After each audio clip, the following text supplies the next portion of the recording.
선생님들 안녕하세요. 오늘 영상에서는 문학 영역을 어떻게 공부하면 좋을지 전략적으로 정리해 보도록 하겠습니다. 문학은 임용시험에서 약 40% 비중을 차지하는 핵심 영역입니다. 그만큼 공부의 방향성을 제대로 잡는 것이 정말 중요하죠. 그렇다면 문학을 어떻게 효율적이고 체계적으로 준비할 수 있을지 함께 살펴보도록 하겠습니다. 문학 공부의 기본은 문학사 흐름대로라고 할 수 있습니다. 문학은 다른 영역과 달리 개론서 순서를 그대로 따라 공부하기가 어렵습니다. 왜냐하면 이렇다 할 필수 개론서가 있다기보다는 공부하시는 선생님들께서 필요에 따라 보시는 책들이 너무 다양하기 때문입니다. 게다가 다른 영역에 비해서 이론서나 작품론의 양이 몹시 방대합니다. 그렇다면 어떻게 해야 할까요? 대부분의 개론서가 갈래별 구성을 따르고 있는데요. 이 갈래별 구성이란 곧 문학사의 흐름과 거의 일치합니다. 문학의 갈래는 문학사 속에서 등장하고 발전해 왔기 때문에 문학사 흐름대로 접근하는 것이 자연스럽고 효과적이라고 할 수 있습니다. 예를 들어서 다음과 같은 개론서의 목차를 가져와 봤는데요. 한국문학 개론이나 고전시가 작품론의 목차를 보면 고대 가요, 향가, 경기체가, 악장, 시조 등 문학사 순서대로 전개가 되고 있는 것을 알 수 있습니다. 그래서 이러한 흐름을 바탕으로 기출문제와 개론서를 함께 보시면 효율적인데요. 제가 이전에 개론서 이렇게 읽으세요라는 영상에서도 소개를 했듯이 개론서의 세부 영역을 쪼개서 기출과 함께 공부하시면 더욱 학습 효과가 높아질 거라고 생각합니다. 예를 들어서 이 한국문학 개론에서 관련 부분을 읽으시고 이어서 고전시가 작품론에서 이러한 부분을 읽으시고 관련된 가지고 계신 기출문제 분석집에서 관련된 기출문제를 함께 보시는 순으로 접근을 해보시기를 권장합니다.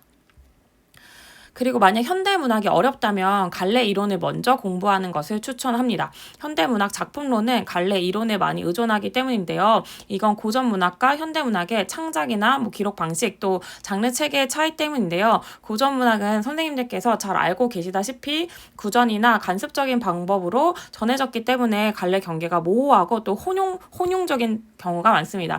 그래서 작품을 하나하나 공부하면서 갈래의 특징을 자연스럽게 체득하게 됩니다.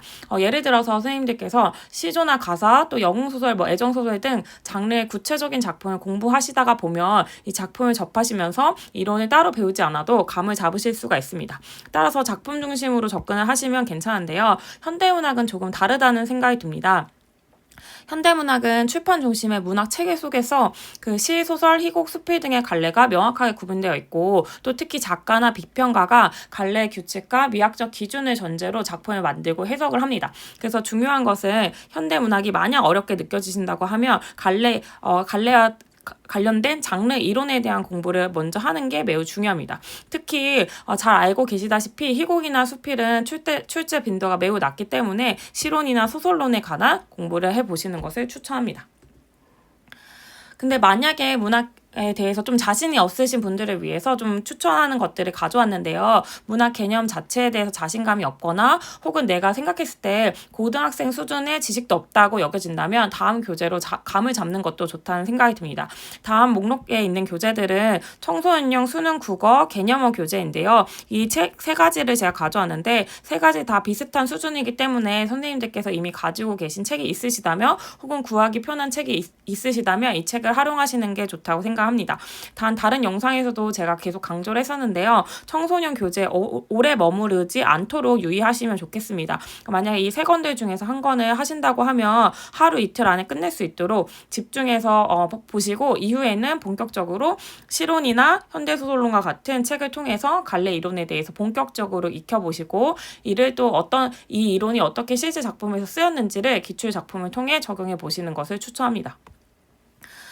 그래서 예를 들면 선생님들께서 만약에 현대소설론을 가지고 공부를 하신다고 하면 제가 이전에 개론서를 이렇게 보라는 영상에서도 소개했던 거랑 마찬가지인데요. 관련된 기출문제를 함께 보시는 것을 추천합니다. 그래서 예를 들어서 현대소설론에서 선생님들께서 시간과 공간 파트를 공부하시다 보면 두 번째 소설의 공간에서 이제 4번 리얼리즘계 소설에서의 공간을 보면 날개를 구체적인 예로 들어서 설명하는 내용이 나오는데요. 이때 당연히 이상의 날개와 관련된 기출문제를 함께 보시면서 이 부분을 이해하시면 더욱 효과적으로 공부하실 수 있을 거라고 생각이 듭니다.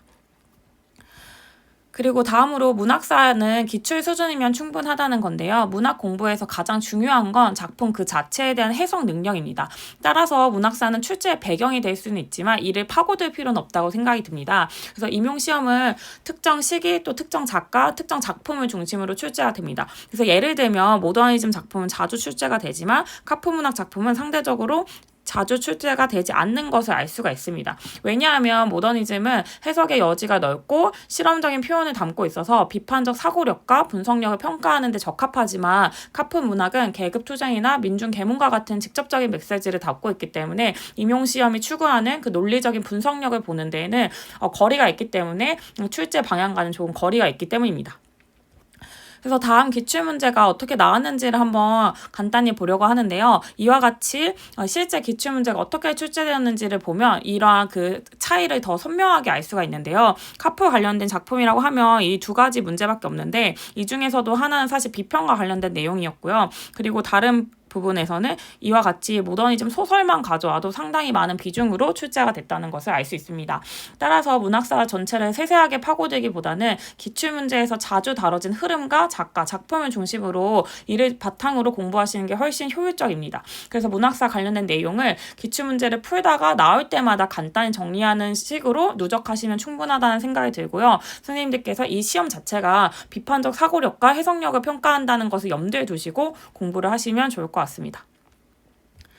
그리고 다음으로 기출문제 분석은 이렇게인데요. 제가 사실 여러 영상에서 이미 소개를 했는데 다시 한번 조금 강조해보고자 가져왔습니다. 특히 제가 여기서 학산형 공부와 수련형 공부로 나가는데 가로하고 읽기, 또 말하기, 또 쓰기라고 적어봤는데요. 이 부분을 바탕으로 한번 설명을 해보도록 하겠습니다.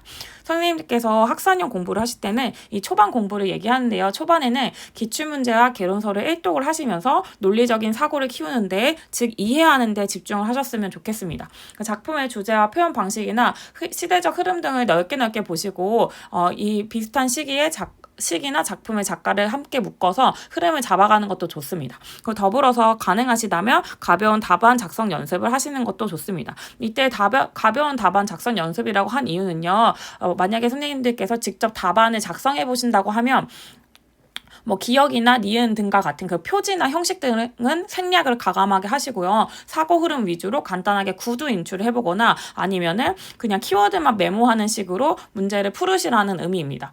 제 교재에 있는 제 교재 안에 QR코드로 접속을 하시면요. 라이트 교재가 있는데 이 라이트 교재 안에 답안 작성 전략을 구체적으로 설명한 부분이 있습니다. 이 부분을 반드시 확인하시고 방향을 잡으셔서 답안 작성 연습을 하시되 이 단계는 아직 공부를 처음 시작하는 단계니까 가벼운 마음으로 구두 인출이나 간단한 키워드만 작성하는 방법으로 답안 작성을 해보시기를 추천합니다.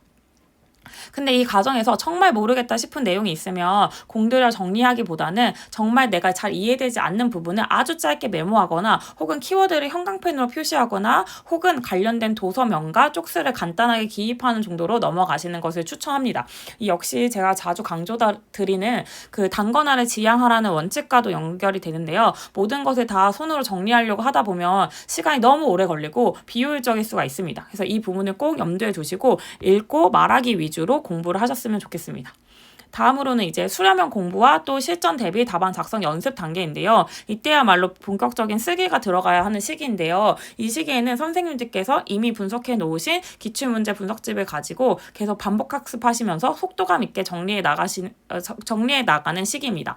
그래서 이 시기에서는 선생님들께서 자주 놓치는 포인트나 인출이 어려운 사고 과정에 집중을 하시면서 부족한 부분이 있다면 발췌독을 하시거나 정말 어려운 포인트가 있다면 이 부분만 메모나 형광펜으로 정리를 해보면서 보충해 보시는 것을 권합니다. 그리고 이 시기에는 본격적인 답안 작성 연습을 하셔야 되는데요. 2014학년도부터 2025학년도 기출문제를 실제 시험 시간에 맞춰서 작성을 해보시면서 선생님들께서 실전에서 어떻게 답안을 작성할 건지 깔끔하고 핵심만 담은 답안 작성을 위해서 연습을 해보셨으면 좋겠습니다. 더불어 이 과정에서 선생님들께서 자주 하시는 실수 패턴을 파악하시고요. 이를 바탕으로 선생님 실전에서 실수하지 않으시도록 본인의 컨트롤할 수 있는 마인드 컨트롤을 할 수 있는 그 나만의 시험장 노트를 만들어 보시는 것을 추천합니다.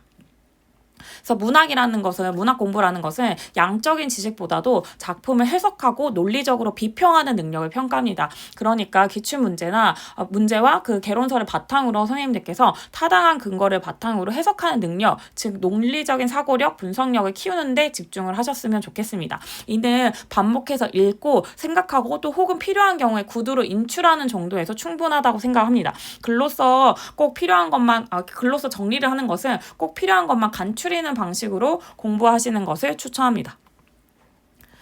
또한 선생님들께서 학사형 공부나 수련 공부를 하실 때 여유가 있으시다면 국어, 임용, 문학 기출 작품 목록을 보시면서 작가의 다른 작품이나 상호 텍스트성 있는 작품을 함께 공부하시면 좋습니다. 다만 선생님들께서 만약 이제 막 처음 공부를 시작하시는 단계라면 너무 무리 안 하셨으면 좋겠습니다.